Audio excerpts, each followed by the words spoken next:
Basic सिकेर tailor खोल्ने तरिका भन्दैछु साथीहरू, सुन्नुहोस् होला। एकजना बहिनीले कमेन्टमा भन्नुभएको थियो, मैले नि टेलर त सिकेको तर टेलर खोल्ने आँट चाहिँ आएन दिदी भन्नुभएको थियो। त्यही भएर हजुरको लागि पनि हो बहिनी यो भिडियो चाहिँ। अनि बेसिक सिकेर चाहिँ कसरी टेलर खोल्ने भन्दाखेरि चाहिँ टेलर चाहिँ घरबाट चाहिँ सुरु गर्ने हो। घरमा सुरु गरेपछि हामीलाई एउटा के फाइदा हुन्छ भनेपछि कोठा भाडा परेन नि त, सटरको भाडा परेन, त्यसको पनि बच्यो। अनि त्यसपछि अनि घरमै काम गर्दाखेरि चाहिँ अर्डरहरू नआउँदाखेरि पनि आफूलाई एकदम चिन्ता हुँदैन।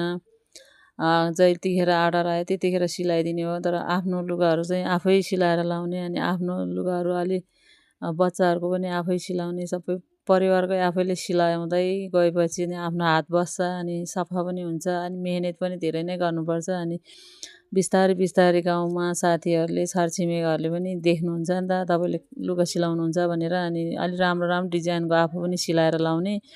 त्यसपछि अनि उहाँहरूले देखेपछि अनि तपाईँलाई अर्डर आउनु थाल्छ। अनि उहाँहरूले अर्डरहरू ल्याउनुहुन्छ, सुरु सुरुमा चाहिँ डर लाग्छ नि त, फेरि बिगारिदिन्छ भनेर अलि सस्तोको लुगाहरू ल्याइदिनुहुन्छ। अनि अर्डरहरू लिएर आउनु हुँदाखेरि पनि एकदमै राम्रोसँग मेहनत गरेर एकदमै फिनिसिङ राम्रोसँग उहाँहरूको बनाइदिनुहोस् हो, धागोहरू पनि मिलाएर सिलाइदिनुहोस् हो। अनि एकदमै सुरु सुरुमा ल्याउने अर्डरमा चाहिँ एकदमै धेरै मेहनत गरेर फिनिसिङ राम्रो बनाइदिनुहोस् होला। कामलाई माया गरेपछि काम यत्तिकै राम्रो हुन्छ। अनि त्यसरी गर्नुहोस् होला, नडराउनुहोस् होला। कुराहरू धेरै छ, अर्को भिडियोमा भन्नेछु साथीहरू। बाई बाई, धन्यवाद।